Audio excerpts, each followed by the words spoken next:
Per te.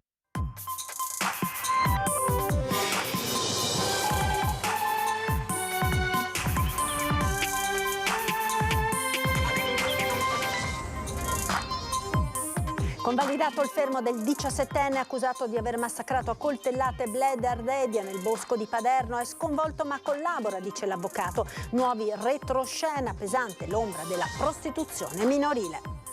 Nuova ondata di maltempo sul Veneto, 2 giorni di forti piogge, vento e neve, allerta rossa su tutta la fascia pedemontana per rischio idrogeologico da domattina fino a giovedì. Sconosciuta al fisco ma con un giro d'affari milionario, scoperta dalla finanza di Belluno, una 51enne prostituta di Onè di Fonte con case da Cortina a Venezia e anche una chiesetta nella Marca. Guidava sotto l'effetto di alcol la donna che ieri ha travolto un 31enne a Maserada mentre attraversava davanti alla chiesa. Per la 52enne è scattato il ritiro della patente, l'uomo ancora grave. 60enne cinese bloccato dalla finanza in aeroporto con 3 lingotti d'oro e contanti non dichiarati per un valore di 30.000 euro. Sono un regalo di nozze per mia figlia, ha detto ai finanzieri. Scomparsa 11 anni fa, i genitori di Marianna Cendron chiedono al Tribunale di Treviso la dichiarazione di morte presunta della giovane. Dobbiamo tutelare l'altro nostro figlio, ma per noi Marianna è viva. Allarme di Confartigianato: negli ultimi 18 mesi le imprese della Marca hanno perso oltre 130 milioni di euro nell'export verso Russia e Ucraina.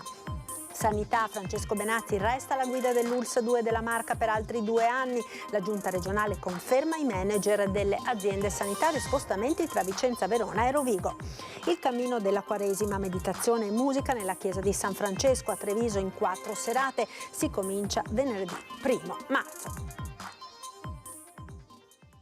Buonasera dall'edizione trevigiana dei nostri telegiornali. Questi dunque i titoli, ma in primo piano, come ogni lunedì, il nostro sondaggio. Il tema è quello degli incidenti sul lavoro. Il Veneto è maglia nera e torna la proposta di introdurre un reato specifico, quello di omicidio sul lavoro, come già successo per l'omicidio stradale. Bene, su questo tema vi chiediamo: troppi morti, serve il reato di omicidio sul lavoro? Come sempre potete esprimere la vostra opinione con una telefonata ai numeri che vedete in sovrimpressione. Il risultato del sondaggio sarà reso noto questa sera a partire dalle 21 con Ring. La cronaca ora: l'omicidio del Grappa con la morte del 39enne Bled Ardedia. Il 17enne accusato del delitto è stato sentito questa mattina e resta in carcere. È sconvolto, ha collaborato, dice il suo avvocato, che chiederà un nuovo interrogatorio. È sempre più concreta la pista della prostituzione minorile ed emerge anche un autostop dopo il delitto. Ma cominciamo con le parole dell'avvocato Berton, intervistata da Nicola Marcato. Chiaramente è sconvolto, è comprensibile. Le posso solo dire che ha risposto alle domande del giudice, che ci sarà a breve un ulteriore interrogatorio richiesto dalla difesa, che articolerà meglio i contorni di questa vicenda. Null'altro le posso dire. Non sono nemmeno le 13 quando l'avvocato Elisa Berton lascia il Tribunale dei minori di Venezia, dove era entrata poco dopo le 9 per presenziare all'udienza di convalida del fermo del suo assistito, il 17enne italiano accusato dell'omicidio del 39enne albanese Bled Ardedia, trovato morto all'alba del 21 gennaio in un bosco vicino a Paderno del Grappa. Il teenager ha quindi collaborato e tornerà a farlo nel corso di un altro interrogatorio. Al momento avrebbe fatto parziali ammissioni dopo la prima confessione rilasciata ai carabinieri quando la scorsa settimana si sono presentati alla porta della sua abitazione. L'ho ucciso io, avrebbe detto in quel caso prima che lo prelevassero per portarlo al carcere minorile di Santa Bona, misura cautelare che è stata convalidata dal GIP. La stessa legale invita però alla cautela, rappresentando un quadro più complesso e forse inquietante. Le ha detto qualcosa in particolare? Ho già risposto a tutto quello, anzi ho già reso le dichiarazioni che ritenevo di poter rendere trattandosi di un soggetto minorenne, di una vicenda che ha contorni molto più articolati di quello che emerge in apparenza. E qui si aprono due capitoli, quello del movente e quello del contesto nel quale sarebbe maturato il delitto, un quadro di prostituzione minorile emerso anche dal secondo cellulare in uso alla vittima, dove sarebbero state recuperate le chat che Bledar condivideva con altri giovani, anche minori, e soggetti di età più adulta. Intanto si aggiungono altri particolari su quel maledetto pomeriggio del 20 gennaio, quando il 17enne sarebbe stato ripreso dal sistema di telecamere di Pieve del Grappa mentre saliva nell'auto di Bledar e poco più tardi da solo nell'atto di fare autostop con un uomo della zona che lo avrebbe accompagnato a prendere il pullman. Anche l'auto di quest'ultimo sarebbe stata posta sotto sequestro in una prima fase. Non solo, il teenager quella sera si sarebbe poi presentato al pronto soccorso per farsi medicare una ferita alla mano, probabilmente dovuta al contatto con la lama del coltello da cucina usato per colpire Bledar, martoriato con una decina di fendenti. Tracce di sangue, DNA, telecamere, chat private, il mosaico alle pendici del Grappa si sta componendo in tutta la sua inquietante complessità. Nuova ondata di maltempo sul Veneto, 2 giorni di forti piogge, vento e neve, allerta rossa su tutta la fascia pedemontana per rischio idrogeologico da domattina fino alla mezzanotte di mercoledì.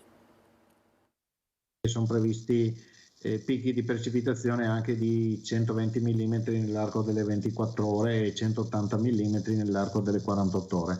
E quindi ovviamente c'è dal punto di vista idrogeologico il rischio di qualche frana. Abbondanti nevicate in montagna, ma soprattutto forti piogge, specie nella zona pedemontana veneta, dal Veronese al Bellunese passando per Vicentino e Trevigiano. È in arrivo una nuova fase di forte maltempo sul Veneto che ha portato la Protezione Civile regionale a dichiarare l'allerta rossa dalle 8 di martedì alla mezzanotte di mercoledì per criticità idrogeologica sulle aree del Piave pedemontano e sul bacino dell'Alto Brenta Bacchiglione Alpone, allerta arancione nel Basso Brenta Bacchiglione e nel Veronese, nel bacino Adige Garda e Monti Lessini. Non ci sarà una travaia, ma ci saranno precipitazioni copiose, piove sul bagnato perché ha piovuto anche nei giorni scorsi e di conseguenza nella rete idrica minore e per quanto riguarda gli aspetti relativi ai dissesti potrebbe esserci qualche problema. Corsi d'acqua minori, situazioni appunto di dissesti noti, e quindi la possibilità di innesco di colate detritiche di frane e ovviamente il rischio di qualche allagamento. La situazione viene costantemente monitorata dalla sala operativa della Protezione Civile regionale ed aggiornata con i bollettini che vengono inviati a tutti gli enti preposti. I soccorritori sono allertati, ma avverte l'assessore, anche i cittadini devono fare la propria parte adottando le norme raccomandate in queste situazioni, come evitare di mettersi in auto se non strettamente necessario, non avvicinarsi ai corsi d'acqua o a zone note per il rischio frane. In montagna le abbondanti nevicate alzano il livello di rischio per il distacco di valanghe. Sulle strade si ricordano gli obblighi di dotazione invernali. L'invito è quello di seguire i bollettini che vengono emessi da ARPAV, dal centro funzionale decentrato, dalla protezione civile regionale, in modo tale da sapere che quando ci sono situazioni di rischio ci sono degli atteggiamenti, dei comportamenti che possono essere messi in atto e che dovrebbero essere messi in atto da tutti per intanto garantire la propria incolumità. È risultata positiva all'alcol test la 52enne al volante dell'auto che ieri alle 18 ha travolto un 31enne a Maserata mentre attraversava la strada davanti alla chiesa. L'uomo si trova ancora in gravi condizioni all'ospedale dopo essere stato sbalzato per 15 metri nell'impatto con la vettura. Per la 52enne, che aveva un tasso alcolico 2 volte il massimo consentito, è scattato l'immediato ritiro della patente. Non l'unica fermata dai carabinieri che nella nottata nella zona di Castelfranco hanno sorpreso altri 3 automobilisti alla guida sotto l'effetto di alcol. Scomparsa 11 anni fa, ora i genitori di Marianna Cendron chiedono al Tribunale di Treviso la dichiarazione di morte presunta della giovane di paese.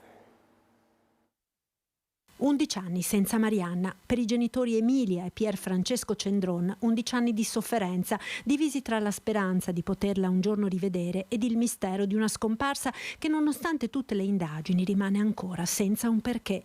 Ora i genitori della giovane, svanita nel nulla il 27 febbraio del 2013, hanno deciso di mettere un punto fermo nella vicenda, almeno dal punto di vista burocratico, chiedendo al Tribunale la dichiarazione di morte presunta. Un atto, spiega il papà, soprattutto soprattutto a tutela dell'altro figlio. Nel caso che noi venissimo a mancare e questo comporterebbe dei problemi per lui, perché non sarebbe possibile fare nulla, neanche vendere la casa, perché Marianna non c'è. Si è costretti a farlo per questo motivo.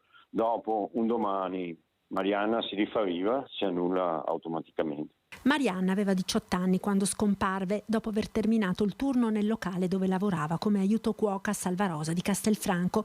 Tutte le ricerche risultarono vane e la pista del sequestro di persona si arenò definitivamente con l'archiviazione. Trascorsi 10 anni dall'ultima notizia in vita della persona, la legge prevede che si possa chiedere la dichiarazione di morte presunta. Così hanno deciso di fare i genitori per il bene dell'altro figlio, ma questo non significa che abbiano perso la speranza. Non abbiamo perso la speranza.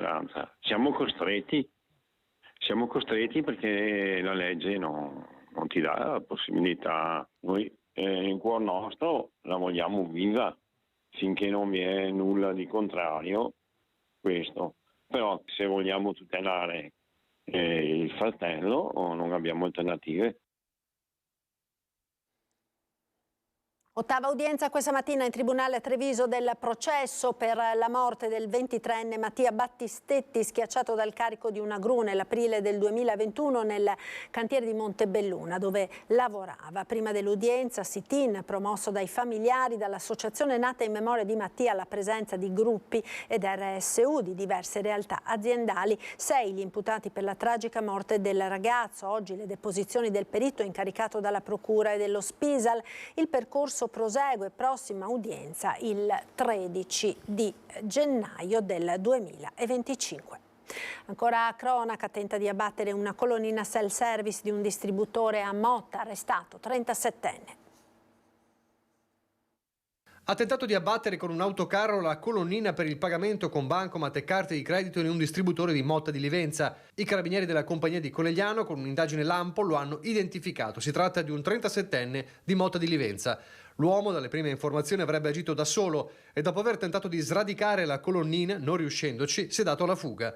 Una fuga durata poco. I militari dell'arma infatti lo hanno identificato e rintracciato. Per lui è scattato l'arresto. Un colpo tentato in pieno giorno nella mattinata.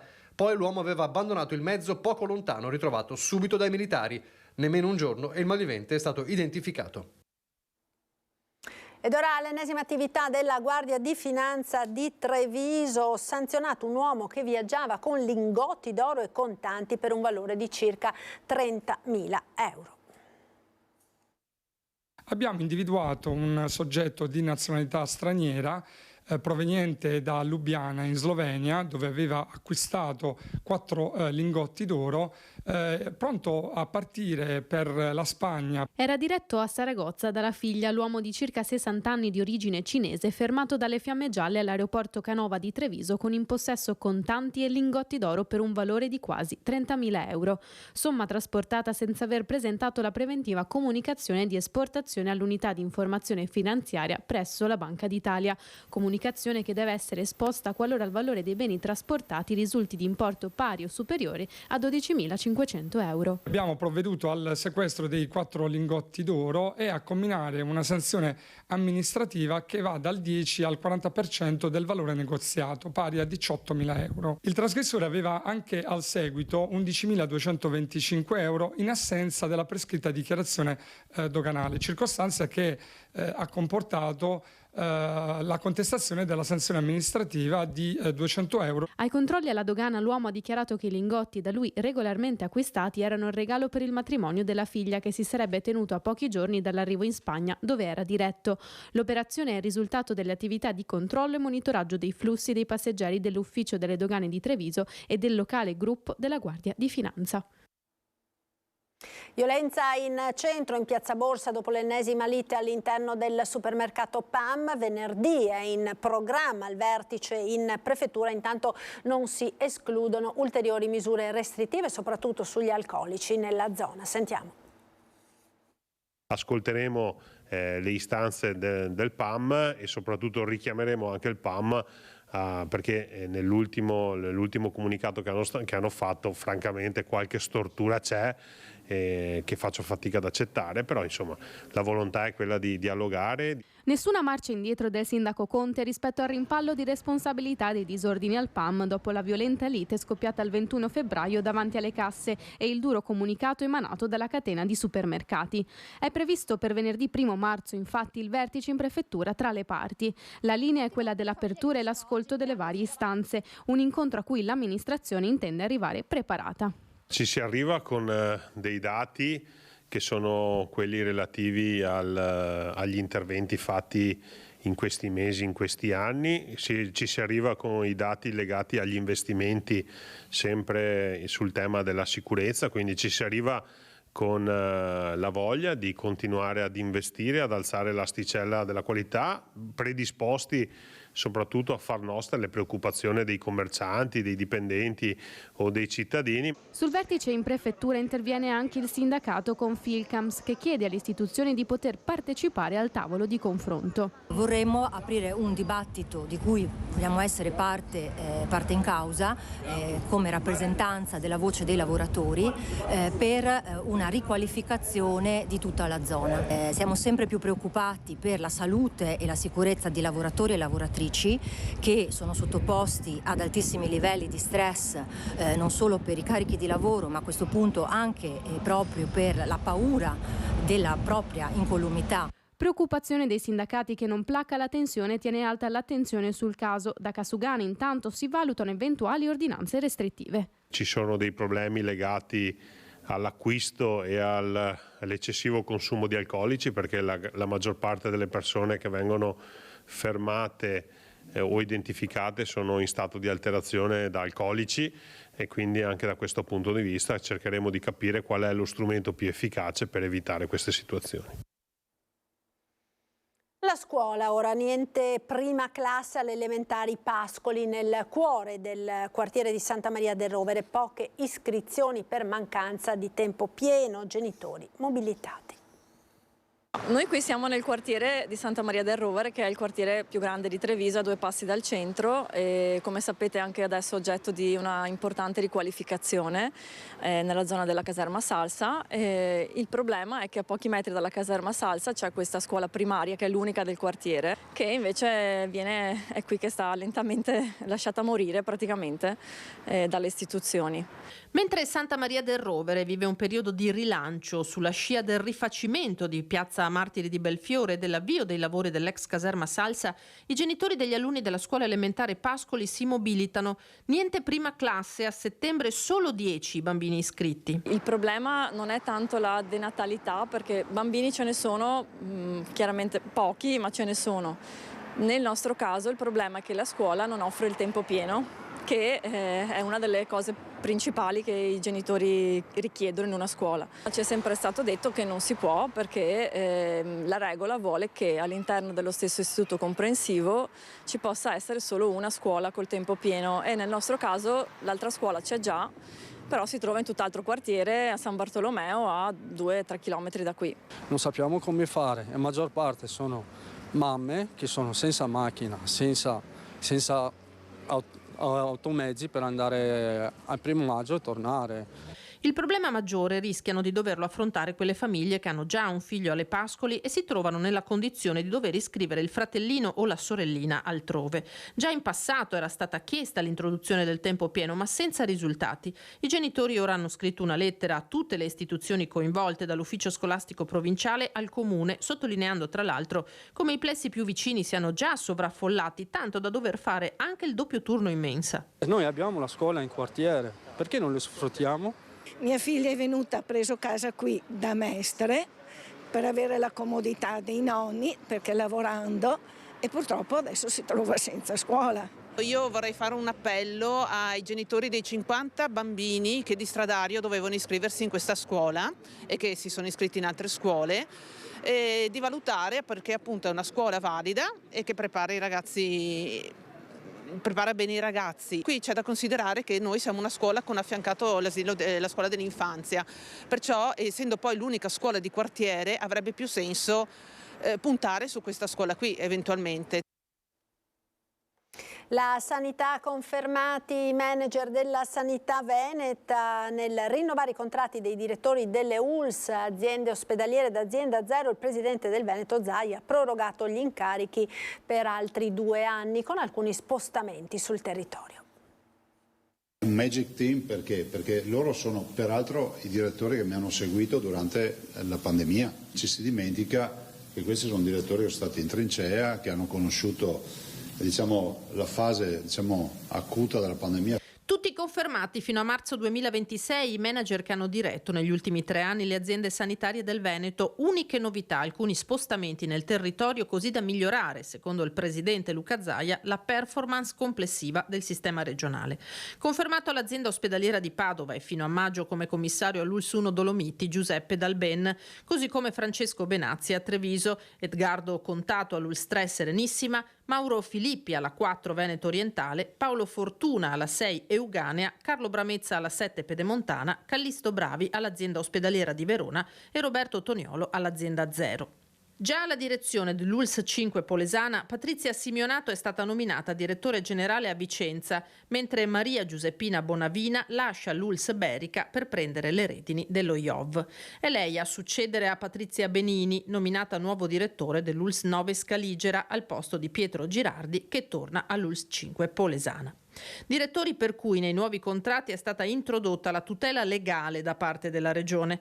Parametri della sanità positivi, malgrado il personale sia rimasto invariato. Ovviamente come prima sfida sulla quale stiamo ancora molto lavorando e spero si arrivi al giro di boa entro inizio estate è quella delle liste d'attesa. Si consideri che è un problema, direi, nazionale quantomeno, un problema dato dalla mancanza di medici, ma insomma cerchiamo di venirne fuori. C'è tutto l'aspetto della rivisitazione dell'assistenza territoriale, tutto l'aspetto relativo ovviamente alle strutture ospedaliere, al nuovo ospedale di Montecchio anche maggiore, e soprattutto bisogna porre molta attenzione e proseguire e non bassare mai la guardia per quanto riguarda l'aspetto degli investimenti in tecnologia. Tante le sfide, ribadiscono i direttori. Che abbiamo di fronte a Padova, vedi il nuovo ospedale, vedi la riqualificazione dell'area giustinianea, e a Belluno c'è tutto il tema appunto da una parte sicuramente dell'evento olimpico molto importante, ma c'è un territorio che ha bisogno di una stabilizzazione del suo sistema sanitario. L'economia ora, negli ultimi 18 mesi le imprese della Marca hanno perso oltre 131 milioni di euro nell'export verso Russia ed Ucraina. L'indagine è di Confartigianato. Quello che vediamo in questi 18 mesi rispetto ai 18 mesi precedenti è stata una contrazione significativa dell'export trevigiano, quindi parliamo di circa 130 milioni di euro naturalmente, con circa un 21% in meno in diversi settori. La guerra tra Russia e Ucraina ha avuto un forte impatto sull'export della Marca trevigiana, che ha perso oltre 131 milioni di euro in 18 mesi. Il presidente di Confartigianato Imprese Marca Trevigiana, Oscar Bernardi, chiede al governo di sostenere le imprese esportatrici che producono beni di lusso e di qualità apprezzati dai mercati russi e ucraini. Tra i settori più colpiti ci sono i macchinari, i mobili e le apparecchiature elettriche. Treviso è la seconda provincia in Veneto per export, con il 24,3% del totale regionale. La provincia di Vicenza ha subito la diminuzione più significativa in regione, al secondo posto la Marca. I settori coinvolti sono in primis appunto direi tutta la parte di macchinari, attrezzature, diciamo della meccanica e dell'automazione in generale. Poi chiaramente c'è anche il comparto legato alla moda in tutte le sue sfaccettature, quindi non solo l'abbigliamento in senso stretto e beni di consumo come tendiamo a pensarlo, ma certamente anche l'occhialeria, le calzature, il tessile in generale, poi anche naturalmente i mobili e tutti gli arredi, la parte appunto legata alle costruzioni, ma lato appunto arredo casa. In decrescita anche l'export delle apparecchiature elettriche utilizzate negli ambienti domestici e industriali, che fanno registrare un meno 54,9, quindi insomma siamo a ridosso del 55%. Ci fermiamo ora per la pubblicità, tra poco. Eccoci di nuovo in diretta edizione di Treviso dei nostri telegiornali. Treviso Mare Superstrada a pagamento, è in corso a Silea l'incontro tra gli amministratori pubblici su questo tema. Ci colleghiamo con la nostra inviata Edi Caliman. Buonasera Edi.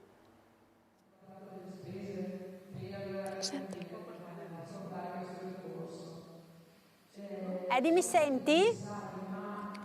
Buonasera Marta, buonasera ai telespettatori. Vedi dietro di noi la sala consigliare del comune di Silea, in corso il tavolo di concertazione tra gli amministratori del territorio coinvolti dal percorso della Via del Mare, questa nuova Via del Mare voluta sostanzialmente dalla Regione il 23 gennaio, incontrati dalla Regione Veneto nella persona dell'assessore De Berti, dai tecnici comuni interessati dal percorso, fuorché i 5 comuni ricorrenti che ricordiamo essere Silea, Meolo, Fossalta di Piave, Roncade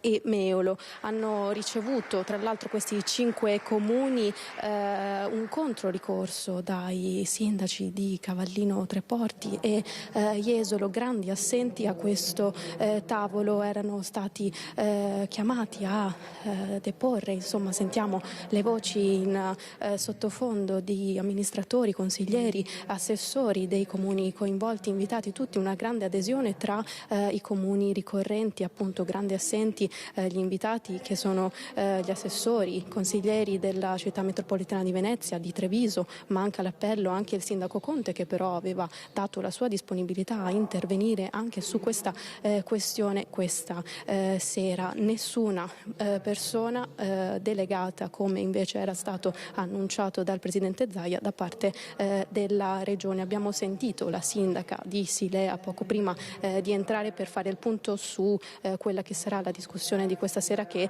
dalle premesse si preannuncia una sera molto, molto lunga, tante le discussioni sul tavolo. Sentiamo.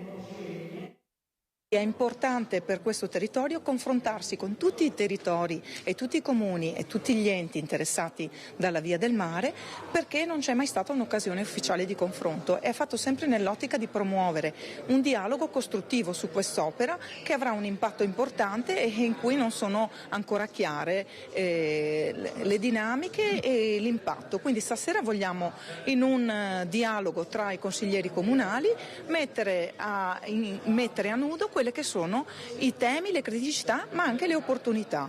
Quindi un'ulteriore porta aperta al dialogo sulla Via del Mare. Sicuramente questo è un tema che ha un interesse sovracomunale, prende 2 province e quindi è un tema che deve auspicare veramente il confronto più ampio. L'esito del dibattito domani nei nostri telegiornali. Per il momento da Silea è tutto. Marta, ti restituisco la linea. Grazie a Edi Caliman con la collaborazione tecnica di Nicoletta Rizzetto per questo collegamento. Noi torniamo in centro storico a Treviso per parlare del cammino della Quaresima, meditazione e musica in 4 incontri organizzati alla chiesa di San Francesco.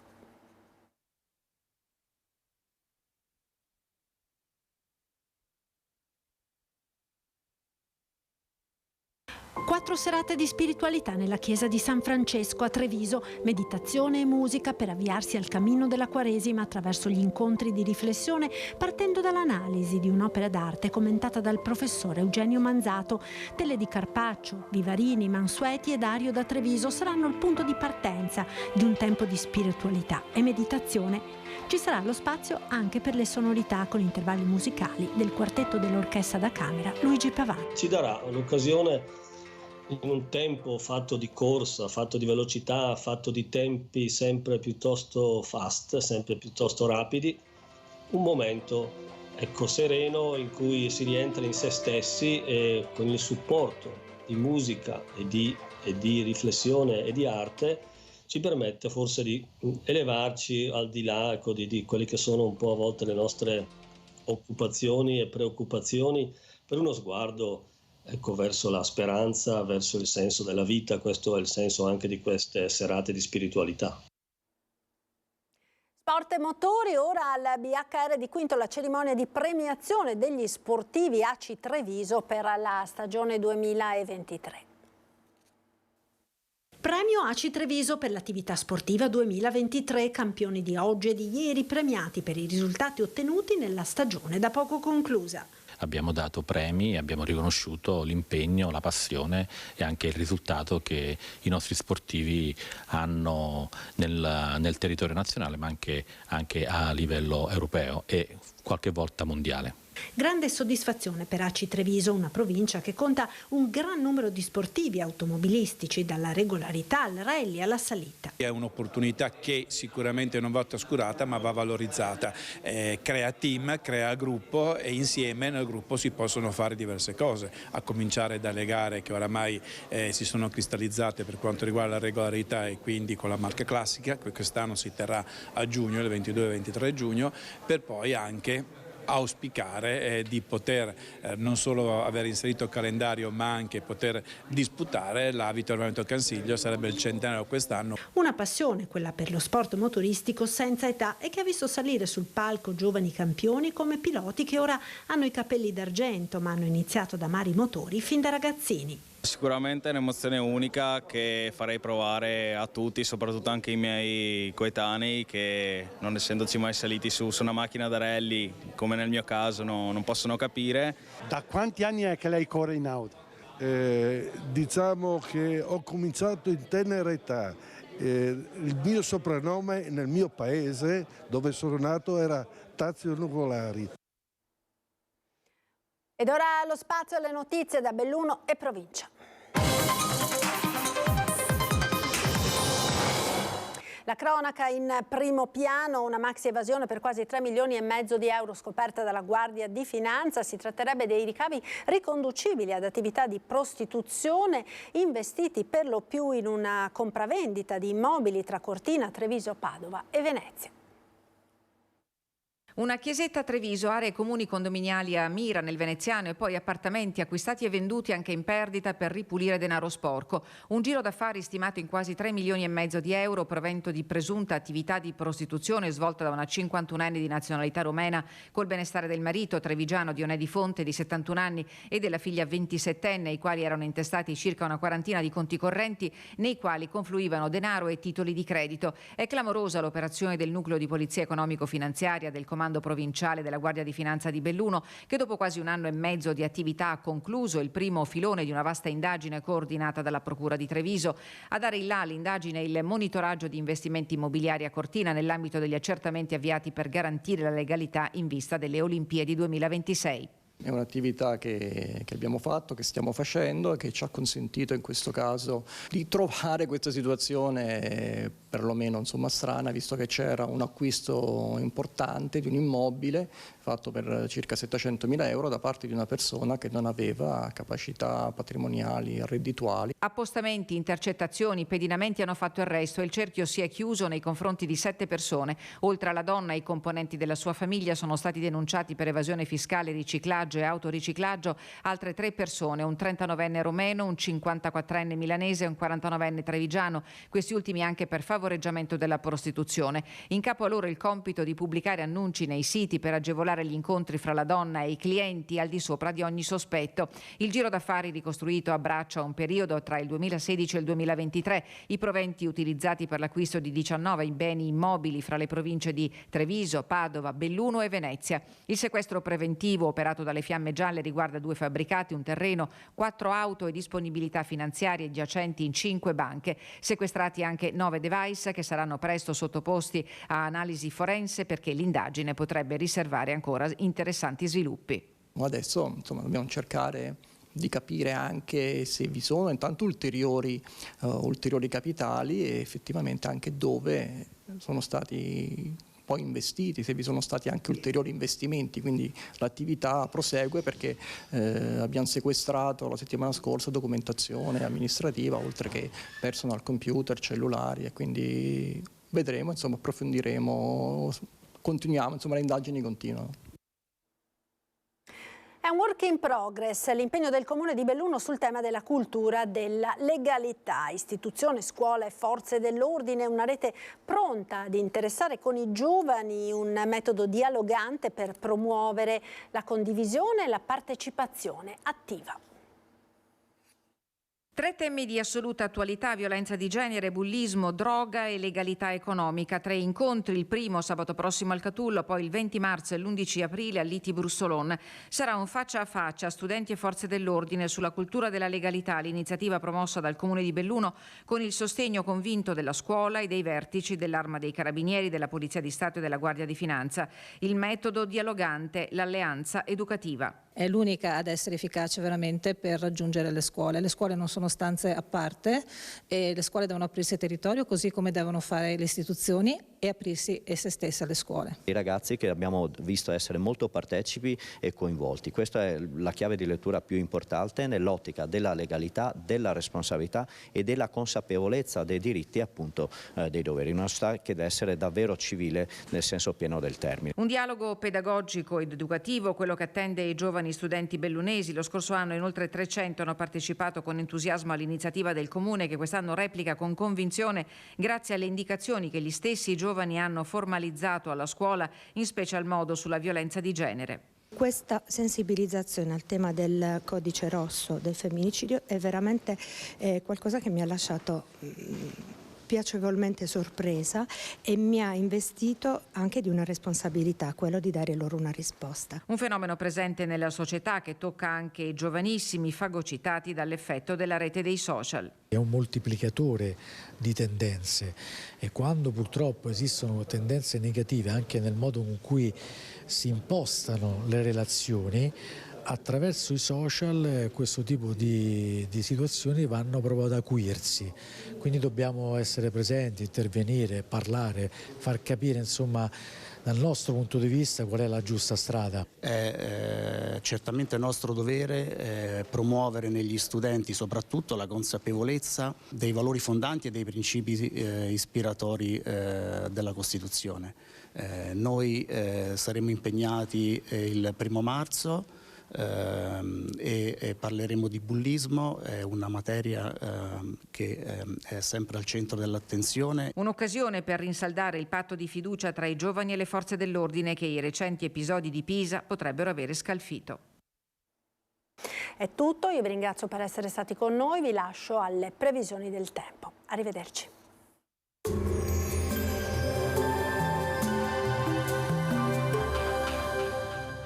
Termoidraulica Susin, i migliori impianti di riscaldamento e condizionamento. Se compri la caldaia, ti regalo il condizionatore. Bentrovati al meteo. La perturbazione atlantica continua ad influenzare il tempo sul nostro territorio. Vediamo insieme il dettaglio di martedì 27 febbraio. Sul Veneto sarà spiccatamente instabile, cielo coperto e precipitazioni frequenti, fenomeni più diffusi e significativi su pianura e prealpi, limite delle nevicate intorno ai 1200-1500 metri sulle Dolomiti, dove ci sarà un forte pericolo di valanghe, grado 4 della scala. Temperature stazionarie minime tra 3 e 8 gradi, massime tra 9 e 11 gradi. Ci spostiamo ora sul Friuli Venezia Giulia. Anche in questo caso il cielo sarà nuvoloso con piogge a tratti abbondanti e intense. Quota neve inizialmente sui 1200 metri circa. Temperature minime sugli 8-10 gradi, massime intorno ai 10-13 gradi. Infine diamo uno sguardo alla situazione del Trentino Alto Adige, dove in cielo prevarranno le nubi con precipitazioni diffuse. Temperature minime tra 1 e 3 gradi, massime sugli 8-9 all'incirca. Dal meteo è tutto, vi auguro un buon proseguimento in nostra compagnia.